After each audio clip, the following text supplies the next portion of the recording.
Okay, so, whoops, somebody wants me, but whatever, we're busy. This is something that I just wanted to like give you a little glimpse of, and one day I'll talk more about it.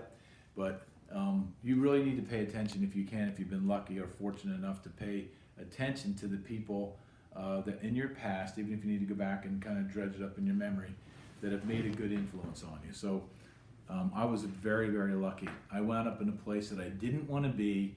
It's kind of forced there by my mother. Not that that's, oh my gosh, the psychological issues that I have, right? With a guy that was a football coach that actually founded Jiffy Lube. And the way that that happened, and the way that I remember it, was very influential to me. So I wound up in a meeting with this head football coach at the college I went to. And what was curious about it is that the guy was a self-made millionaire. At the time, the only self-made millionaire in the United States as a coach, a long time ago. Well, when he was sitting down with me at the end of the season, and to influence me, he just turned around happenstance. He didn't think about it. There was an article about him that was published in his hometown.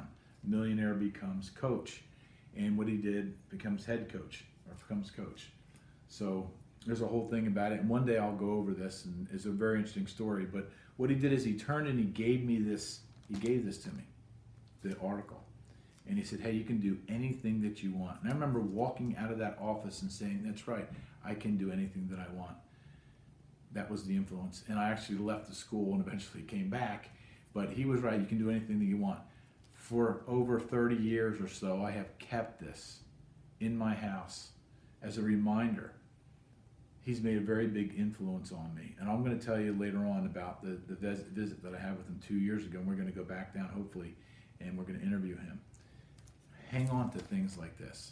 They're important. It's just a piece of paper.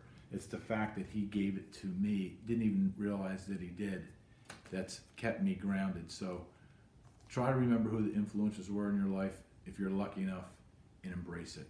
That's what I wanted to say. Brian Powell out.